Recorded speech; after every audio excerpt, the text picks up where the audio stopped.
I love Cone. He was in our class, and he's a great guy, and I'd call him a friend. But, you know, it's a competitive sport, and I hope he has a bad game against. So that's all I can say about that. As a Badger, Jack Cone was calm, cool, and confident, and it showed on the field. In 18 starts, he won 12 games as UW's QB1 and led Wisconsin to a West Division crown and a trip to the Rose Bowl. And his career numbers reflect just how good he was. 23 passing touchdowns, a completion percentage of nearly 68%, all while throwing for over 3,200 yards. Cone also rushed for 5 touchdowns, but after not playing at all in 2020 due to a foot injury, Cone transferred to Notre Dame, which led everyone to circle this game on the calendar and dubbing it Cone versus Mertz. Well, almost everyone. Obviously, we have respect for Jack, you know, and appreciate who he is as a person and a player here, teammate, you know. But it's Wisconsin versus Notre Dame. For me, it's a little different because I'm not like a defensive player. I'm not going up against him, but in a way I am. But like Coach said, it's Wisconsin versus Notre Dame. That's all we're worried about. And with that, welcome to the Badger Blueprint. I'm Zach Hanley, and you already know who this is. Wisconsin State Journal columnist Jim Polzine. Good to know that it's Wisconsin versus Notre Dame, not Jack Cone versus Graham Mertz. Right. It's such an easy storyline to think up, right? Jack Cone versus the guy that replaced him at Wisconsin. But as Paul Chris said, and as Graham Mertz said, they're never on the field at the same time. Both of their play will go a long way in dictating who wins this game, but it's not really a Jack Cone versus Graham Mertz. While Mertz isn't actually going up against Cone, the Wisconsin defense is, and they aren't surprised by his numbers. In 3 games, the former Badger QB has thrown for 828 yards and 8 touchdowns. He looks comfortable leading the Irish offense.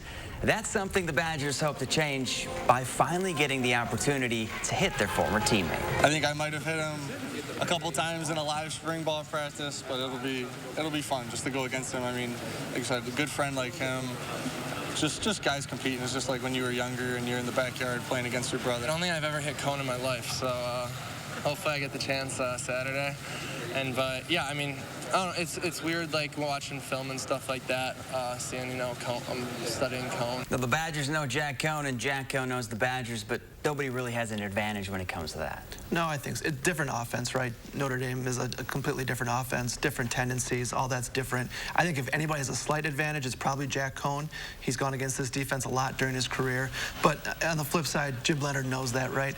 He's gonna offer some stuff that Jack Cone hasn't seen. He'll mix stuff up. He'll try to surprise Jack Cone. Jack Cone isn't the only guy to watch on Notre Dame's offense. They've got some playmakers. The big ones, running back Kyron Williams and tight end Michael Mayer. Williams can do it all. He's averaging over 4.5 yards per carry and 14 yards per reception, while Mayer is just as good in the passing game. 17 receptions, 206 yards, and 3 touchdowns. The Irish thrive on explosive plays, and limiting those is #1 on the Badgers' defense's game plan. They thrive on big plays. They have some really talented players on offense, and they're going to find ways to get them the ball.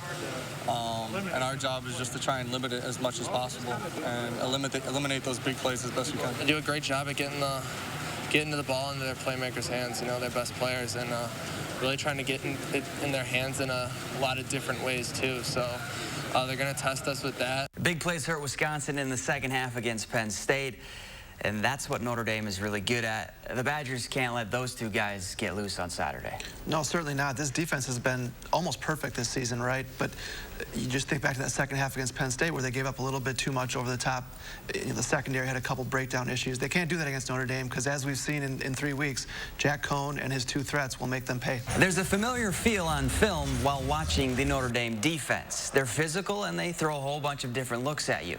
Reminds the Badger offense a little bit of their own defense, except that they have a guy named Kyle Hamilton at safety, one of the best in the country. They're good at stopping the run. The Badgers like to run the ball. This is going to be a good test for the ground game, but it's probably going to go down to Mertz making some plays. As it usually does, right? We saw in week 1 when Graham Mertz played poorly, this offense didn't stand much of a chance. I think the good news here is they've had an extra week to prepare for Notre Dame. They dive into that film and getting a little closer look. We saw a little bit of improvement from week 1 to week 2 with Graham Mertz. He needs to take another big step if Wisconsin's going to win.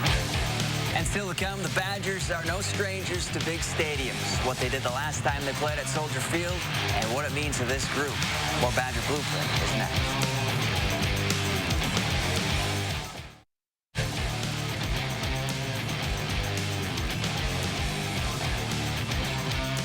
last time the Badgers played at Soldier Field was September 17th, 2011. Wisconsin put a beat down on Northern Illinois. Russell Wilson threw for over 340 yards and 3 scores. Monte Ball rushed for 2 more. And as a team, they racked up over 600 yards of offense. The final score was 49-7.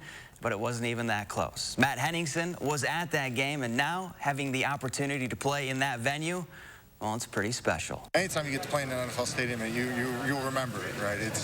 It's pretty cool playing in those cool stadiums, especially since I grew up watching the NFC North play. Not only will they be playing in Soldier Field, but the Badgers will be donning their Forward Collection alternate uniforms for the Shamrock Series. The Camp Randall Arch-inspired all-white unis feature the history of the state of Wisconsin.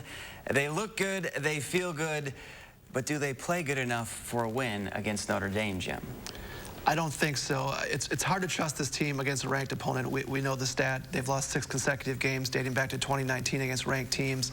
The offense, until it proves to me that it can be good, I think it'll struggle. I'm picking Notre Dame 16, Wisconsin 13. Notre Dame needed overtime to beat Florida State, barely beat Toledo, and looked okay against Purdue. That being said, Wisconsin hasn't looked great either, but I think the Badgers are the better team and finally get a win over that ranked opponent. I've got UW by 8. And that's it for this week's Badger Blueprint. For Jim Polzine, I'm Zach Hanley. We'll see you next time.